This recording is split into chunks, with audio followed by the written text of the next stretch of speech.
everybody just thought Wayne destroyed that freestyle. I wouldn't say destroyed. The one with Drake. I wouldn't say. What do you mean by destroyed? Like in a good way or a bad way? I don't know. His flow was a little unorthodox. I hit. He started off the a group little chat and said, "Hey, what was going on with Wayne?" And then Brandon and Parks didn't even allow 5 seconds to pass before they jumped in. Oh, it was all fire. You didn't love it? I wouldn't go that far. And then Brandon came in supporting it. Yeah, I don't know what Mouse is saying. And then I just felt like an oddball, so I left. No. And then I went on Twitter, and everyone was like, yo, where is this Wayne? Sounds hungry and inspired. And I said, well, I'm not trying to be grumpy, and I'm not trying to be a hater, so I'll wait till I give a more in-depth listen to this particular freestyle before I come with any comment on it. I wouldn't say he killed it, but I think that he did his thing. It was cool. It was a solid record to not hear him for quite some time and put out a record like that. It sounded like he was back in the shit. I didn't think he destroyed it. It was a good record. It's good to hear him and Drake together again, though. Yeah, no, Yeah, for sure. It was. Yeah. Now I didn't hear the project because I was busy. But did you guys hear it? Nah, just that one record.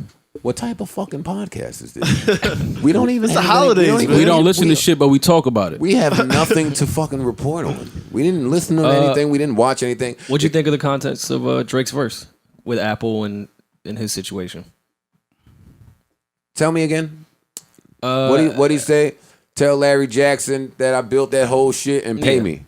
Pretty much. I just told Complex the same fucking thing. Yeah. I bet it goes different with Drake. Well, I think it was interesting because people were saying, I don't know if you remember Hove's B-side Title freestyle, where everyone was attacking him and trying to make Title uncool, but he's like, hey, we all look the same. Why are we going with Apple? A lot of people were saying that was shots at Drake, which I didn't think it was, but someone could make the case with Drake taking the Apple deal instead of, trying to work with Hove on that deal. But it seems like Drake is now in that space that he realizes that even though it was a great $19 million deal, I'm giving these motherfuckers way more money than $19 million. Let's talk about it.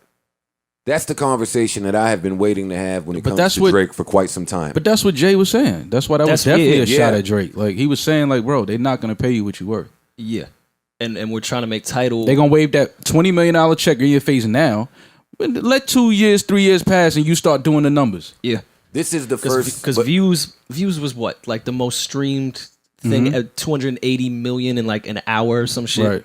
I think More Life was one of the most streamed projects. Drake is certainly at the top when it comes to streaming. Yeah. So his value when it comes to that particular market is much higher than just $19 million for 5 years or whatever. All right, so let me ask some uncomfortable questions, maybe. And remember, I squashed my Drake beef, so these are just normal questions.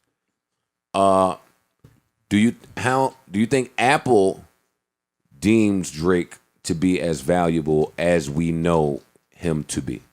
Not to his face. Today. Not to his face. Yeah, right.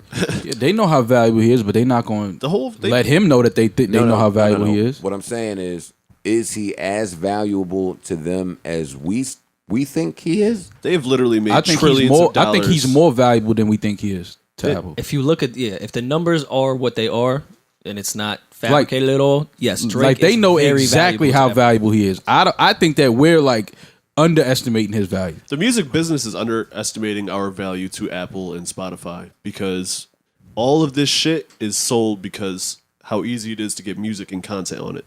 They're making trillions of dollars off these phones and laptops and TVs and watches, and they don't break us off with shit except for some shitty ass fraction of a penny. It's corporation shit, though. Nah, when you're in a corporation, you're trying to skim down. How do you cut back on paying out? Well, it is. I agree with Brandon. It is corporation shit because all the labels have deals in play with Spotify, and that's it. So I mean, all the corporate players are playing with each other. Pause. And the creators are getting the short end of the stick. So I feel Jay when he says that shit. I feel Puff. I feel these niggas when they start talking that shit. The problem is, still got to have your shit on Spotify. And you still got to have your shit on Apple. But I don't want to detour from what we were talking about because I feel like this is a very monumental conversation. Pardon me. Drake has always spoken big money shit. He's had big money. He can. This is the first time that it sounds like the big money is not enough. That's good. It's kind of where I was in my recent situation that I'll be able to speak further about on some podcasts to come in the future. because there's some behind the scenes shit going on. But I really like this creator wave. You might have started that on the low. You know, while I won't take credit for it because creators create, I will say the timing of that little Adidas commercial that's running around is a little funny to me. Yeah. It's a little funny to me. And there's a report that just surfaced today with LeBron calling some shit trash. I've seen a lot of trash. I've seen a lot of the word trash being thrown around out there. I just want to make mention of that too. No, it's not grumpy if a line of shit is just trash. It's you made trash hot. Mal fucking there are also reports of LeBron being behind the scenes encouraging a trade for Melo and K Love. Have you heard anything about this? No, I haven't. How do you feel about it? It's not gonna work. Tell me why. I mean, it works for OKC. I don't think it works for Cleveland. Only because Melo is still Melo. He's gonna score. He's not gonna defend very well. He's not gonna rebound very well. If he's scoring, he's one of the greatest scorers to ever play the game. But if not, you almost forget he's even on the floor. He doesn't impact the game in any other way. It looks that way on OKC. I ain't gonna lie to you. Yeah, if he's not scoring, he's not impacting the game. And I think Melo is way too talented for that to be the narrative on him. You know what I mean? Like, he's one of the greatest scorers I've ever seen because he can score so easily whenever he decides to go get a bucket. But he got to do other things. When your shot is not falling, that you can't disappear on the floor. You got to affect the game in other areas. Wait, I got easily sidetracked. I wasn't ready to get off that Drake conversation. Yeah, I don't even know how we got into that. Me neither. My question was, what should Drake demand from Apple? Of course, this is none of our business. A cut. But I'm saying, if they gave him $30 million for, was it views? I want a cut. Or whatever. What should he get? I want us all to get a cut. Honestly, he should structure a deal to where it's like, you know, based on his numbers, he gets a percentage of that. Yeah. You can't just give me a check up front for $20 million. Because see, here's the thing. You look at it like, well, the company will try to sell you like, hey, we don't know if we're gonna recoup this $20 million from you. Right? Like, they can probably say that. Like, we're just believing in you from the gate, from the door, we're gonna give you this $20 million because we have faith that we will. But if you're Drake, you can almost guarantee that Apple's gonna make that $20 million back. So now that, you know, he's sitting back and he's thinking about it, I mean, at first, when you invited into the Apple office and they tell you they want to give you a $20 million, that sounds great to anybody. So you're going to jump at that opportunity. But now if you gamble on yourself and you know your business and know your worth, you're going to do those numbers in your head and be like, I can definitely bring more than $20 million to this company. Yeah, I'm giving Drake more than $20 million. You have to. And that's the thing. That's why I was going back to what Rory said about the whole verse. Jay was definitely talking about Drake in that verse. It's like, because everybody knew about the deal. Like, all the industry bigwigs knew about the deal. So it's kind of like they're looking at it like, wait, he took that? You know, even further, let me go even further for a second. To go deeper into this man's train of thought, he then shortly after goes on to rap, or maybe that was before, but that he's trying to figure out how to get Wayne out of his shit. Right. Side note. All of that's... Oh, go ahead. I wish he would have said Birdman and not Universal. That was my only complaint. I thought it was great. I just wish Drake didn't cop out on that. I mean, Universal's involved. It's Birdman, man. It's Birdman not paying Wayne. But that's not necessarily the truth, because their deal is with Universal. Birdman's deal is with Universal. So them niggas is, and I'm assuming here, I don't have any facts. Them niggas is looking like, yo, y'all know how he getting down. I'm coming to y'all. Y'all got to pay this out. Y'all know what's going on. Y'all have a deal. It's bad business being done. But the deal is the deal. So Universal is like, talk to him.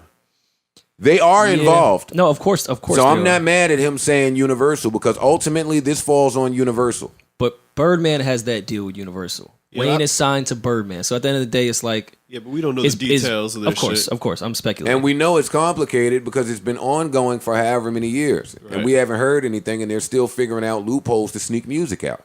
And Wayne is clearly still talented.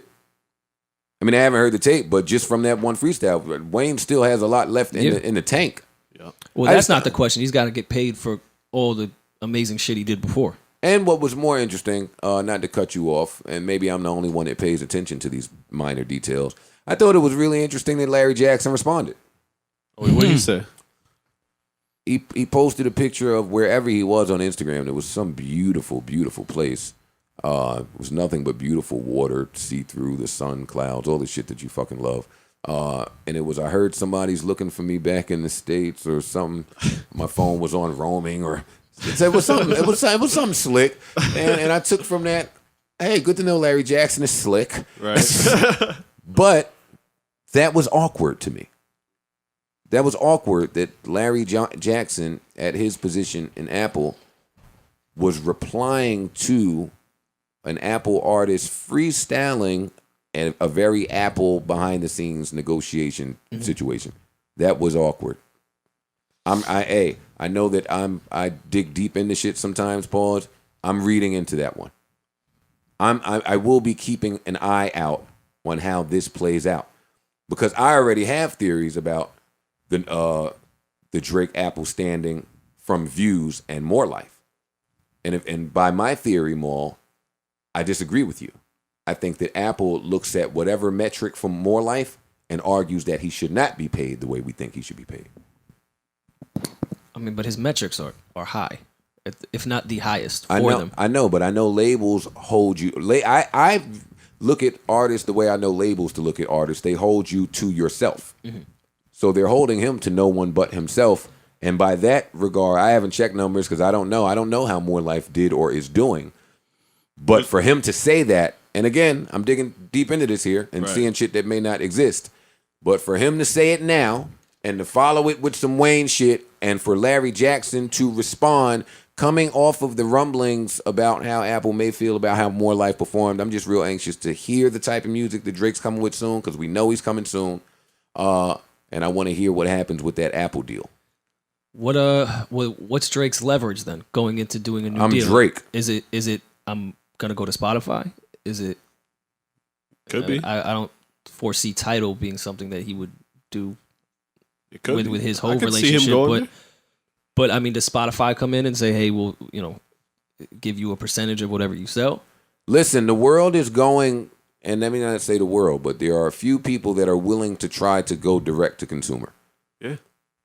I wouldn't be surprised if Kanye's next effort were direct to consumer via app or by way of, I don't know how you would do it, but there's a short list of people that could really get that off on a large scale, and Drake is one of those people. So I don't think that if he don't get the money, then who else do I go to? Yeah. Right. If he on some shit, I would assume, because this is how I'm on, it's shit, you don't get the money, I'm doing it myself. Right. Doing it myself. And he could do it himself. He definitely could. Everyone can do it themselves, honestly. Yeah, but it's about having the balls. Yeah. It's about having the, everybody could do it. Again, it's risk. It's risk. How far are you willing to go for it? So that's all I had about that freestyle. But again, it was refreshing to hear those two guys together. No more new music came out, right? Not that I could think of. Oh, there was a snippet going around of a new Drake record. Oh yeah, I think I might have a new one. Yeah. Y'all informed me that whatever record that was last week that I was making fun of was an old record that had leaked maybe a year or 8 months prior to. So my apologies. I don't know. I didn't hear it. I'm so anxious to get back to El Chapo. Let me just throw that in there. El Chapo was heating the fuck up. I'm at like episode 10. Y'all don't care, but because some people think El Chapo is like the knockoff version of Pablo and the Narcos, but god damn, they are bodying that shit.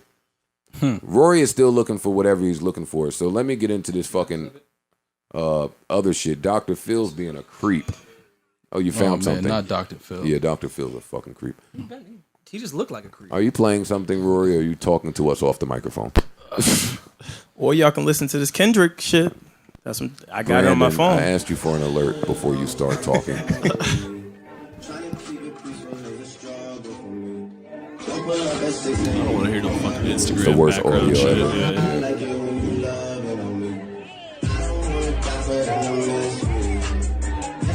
That's not gonna do it for me.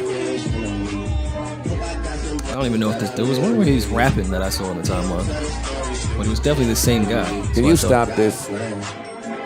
this is why I hate hear it at hearing the party. Yeah, Snippets are, in general, even if it's good audio, snippets are annoying. all I can ever tell from this snippet is whether the drum is hard or not. Right.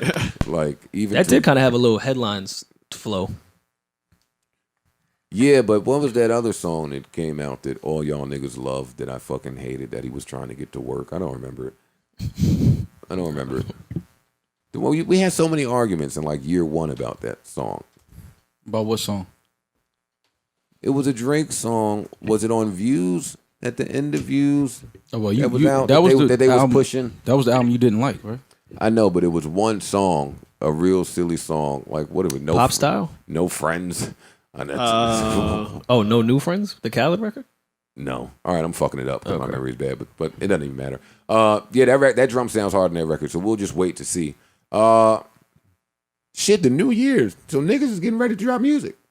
Yeah, I would assume so. Hey, I need the air horn on that bitch. Hold up, turn my fucking lap. I said air horn. I didn't say anything about applause. That kind of works there, though. Yeah, it works. The applause All right, works fine. there. We'll give it some applause there. Yeah, niggas about to drop music. While we're talking about it, don't forget Highline Ballroom, January 22nd. That's a few weeks away. January 22nd.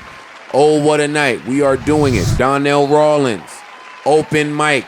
Well, open, closed mic, because I ain't letting anybody just come up there and grab a fucking mic. But I want to encourage the creators creating. I know that we're going to get tired of hearing that because it sounds really cliche and trendy now. Thanks, Adidas. But yeah, we welcome people to come in there, live band, good music, good food, good time. Bring a date if you know somebody. If not, just sit there and like some pics like Maul will do. Maul, this is something you should bring a date to. It's one of those type of date type things. You don't even care no more about anything I say, right? Even as a joggle. What you want me to say to that, bro? Yeah, you're right. I'll be there with a date. Yeah. That's what you want me to say? That kind of is what I was looking for. Hey, you're right. I'll be there. January 22nd with a date. All right, let me tell you about with a date.